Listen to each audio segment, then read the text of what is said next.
Hola, probablemente estás viendo este video porque sentís que estás en un ciclo que no termina. Te propusiste algo, lo empezaste con ganas, pero algo pasó que de repente ahí quedó todo. Volviste a ese hábito que querías cambiar.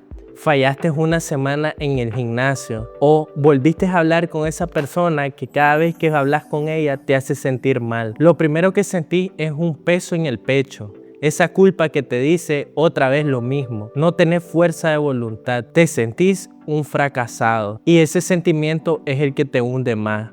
Para calmar esa culpa, volvés a buscar consuelo en eso mismo que querés dejar. Hoy quiero que hablemos claro. El problema no es que no tengas voluntad. Es que estás tratando la recuperación como una guerra contra vos mismo. Estás intentando no fallar y eso es agotador. Vamos a cambiar un poco el enfoque. Vamos a pasar de esa resistencia a fluir. No vamos a arreglar a esa persona vieja. Vamos a construir a una persona nueva que ya no necesite de esas muletas para volver a caminar. Quédate porque vamos a desarmar esto paso a paso. Hablemos de ese momento justo antes de fallar. Ese antojo de comida chatarra, ese impulso de procrastinar o prender un cigarrillo. Generalmente lo vemos como un enemigo, pero realmente es un mensaje. Pensarlo así, tu cerebro está tratando de ayudarte a sobrevivir a algo. Si tuviste un día horrible en la oficina, tu jefe te gritó y llegaste cansado a tu casa, esa necesidad de azúcar no es por hambre. Es tu cerebro diciéndote: necesito dopamina para no colapsar por el estrés. Si entendés que el error tiene una causa lógica, la culpa desaparece. Ya no sos alguien sin voluntad, sos alguien que está estresado y no tiene otras herramientas para afrontarlo. La próxima vez que sientas el impulso, antes de actuar, haz una pausa de 30 segundos. No te prohíbas, solo pregúntate: ¿qué me hace falta? ¿Descanso, compañía, reconocimiento o simplemente silencio? Si aprendes a leer el antojo, la recaída deja de ser un fracaso y se convierte en un manual de instrucciones. Te estás diciendo: oye, necesitamos cambiar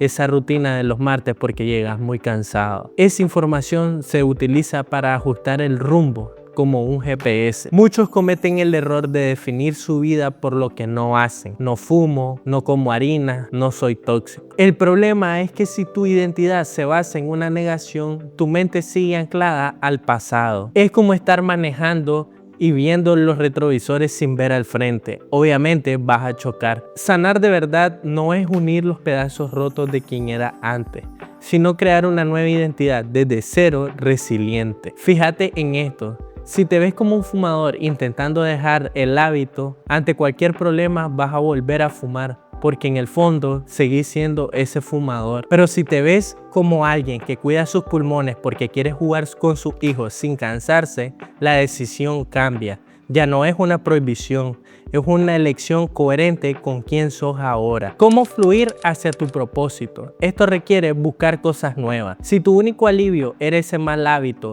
y ahora lo sacás, queda un vacío enorme. Y ese vacío hay que llenarlo con pasiones reales. Puede ser carpintería, caminar, ir al gimnasio, aprender un nuevo idioma o simplemente unirte a un grupo de gente con metas parecidas. Si no llenas ese vacío con algo nuevo, ese hábito viejo siempre va a volver. Seguro escuchaste hablar del mindfulness y tal vez te suena como a una persona meditando en una montaña, pero no es así. El mindfulness en realidad es estar presente cuando las cosas se ponen feas. Cuando sentís que vas a recaer, sentí tu cuerpo. ¿Dónde está la tensión? En el cuello, en las manos. Respira y deja que pase la sensación. Las emociones son como la ola. Crecen, llegan y desaparecen.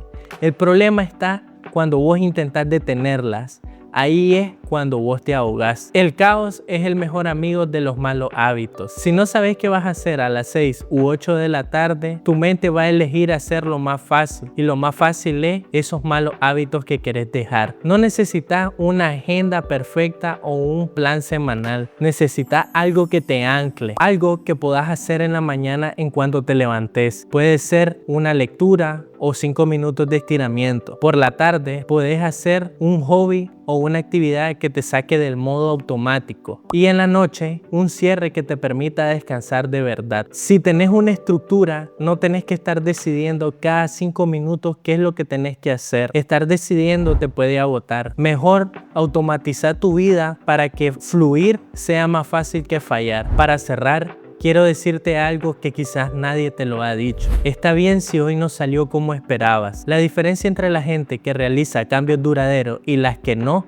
es la autocompasión. Y no me refiero a que te des permiso para hacer cualquier cosa, sino a que seas lo suficientemente inteligente para no castigarte que termines abandonando. Si fallaste, lo único que pasó es como el reloj cuando se detiene o se resetea. No perdiste lo aprendido. Mañana, o mejor dicho, ahora mismo, puedes iniciar a elegir desde tu nueva identidad.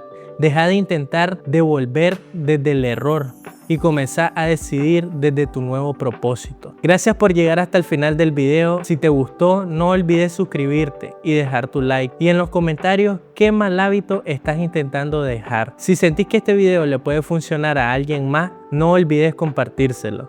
Gracias. Nos vemos en el próximo video.